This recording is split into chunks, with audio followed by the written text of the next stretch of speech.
Hello friends, welcome back to my YouTube channel. तर सर्वांना माझा नमस्कार आणि तुमच्या सर्वांचे खूप खूप आभार. तुम्ही खूप छान असं प्रेम देत आहात. अशाच प्रकारे मला प्रेम देत राहा.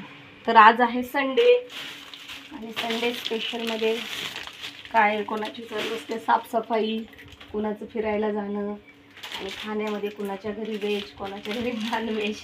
तर आमच्याकडे दोन्हीही असतं, व्हेज आणि नॉनव्हेज. तर आज सकाळी मी बनवलेलं आहे व्हेजमध्ये आहे. गेस करा बरं काय, हे सगळं बघून काय असेल. तर मी बनवलेलं आहे मिसळ पाव. काय होतं, रोजच्या रोज मुलं काय घरची चपाती भाजी खातात. 1-2 दिवस झाले की त्यांचं होतं चालू, मम्मा काहीतरी स्पेशल बनव, मम्मा काहीतरी स्पेशल बनव. मग काय बाहेर जाऊन खाण्यामध्ये काही अर्थ नाही. कारण ह्या मुलांच्या उन्हाळ्यामुळं काय होतं आहे, बाहेर थोडंफार काही खाल्लं की पोट वगैरे बिघडतात.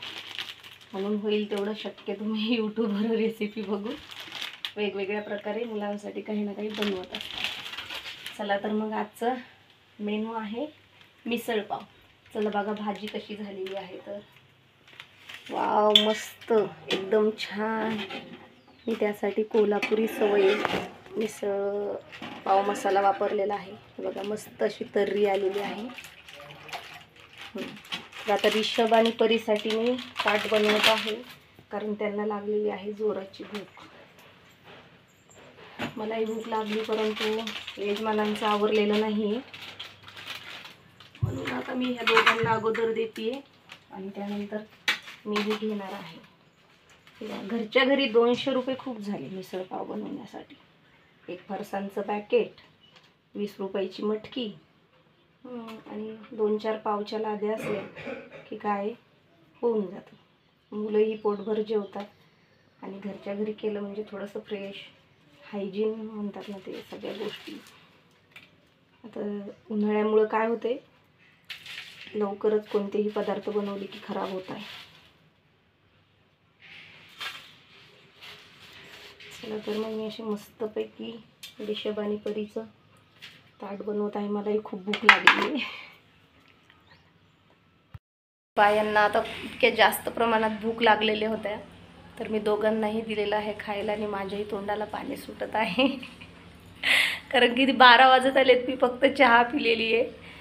चला मी पण टेस्ट करून बघते थोडंसं, त्यांनाही विचारते की कसं झालेलं आहे म्हणून. ओके, चला स्टार्ट. जेवायला सुरुवात करत आहे. चला त्यांना विचारती कसं झालं म्हणून. अरे चिवडा तर टाका भाजीमध्ये. भूकड, एवढी भूक लागली. चिवडा टाका, कांदा टाका. आता तुम्ही मोठे झालेत, मी नाही देणार तुम्हाला मिक्स करून. तुम्ही शिकायचं आता थोडं थोडं. Very good. करा टेस्ट.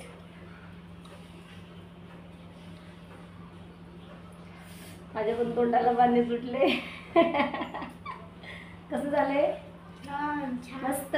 किती किती पाव खाणार आता? 10.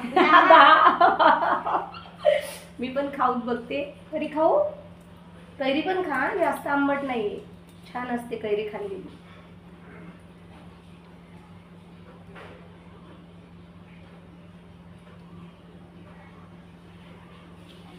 मस्त.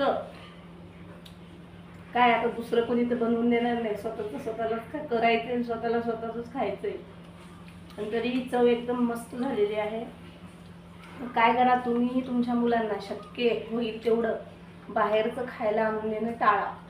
होईल तेवढं काय यूट्यूबला थोड्याफार रेसिपीज बघायच्यात आणि काय कामापुरतं तर प्रत्येकाला जेवण बनवता येतं, किंवा हे बाहेरचं पावभाजी, मिसळ पाव हे सगळे येतच करता. तर तुम्हीही घरच्या घरी बनवा, मुलांना खाऊ घाला, नवऱ्याला खाऊ घाला आणि स्वतःही पोटभर खा. बिब्बेतीची अजिबात काळजी नाही करायची की मी जाड होईल, मी बारीक होईल म्हणून खाणं पिणं अजिबात सोडायचं नाही. होईल तेवढं सगळं खायचंय, कारण काय उद्या काय होईल काय नाही भरोसा नाही आहे. म्हणून हे नको ते नको हे करत बसू नका. मस्त एन्जॉय करा, पोटभर खा आणि संडेला होईल तेवढं व्हेज नॉनव्हेज मस्तपैकी खायचं आणि एन्जॉय करायचं. चला तर मग कसा वाटला व्हिडिओ?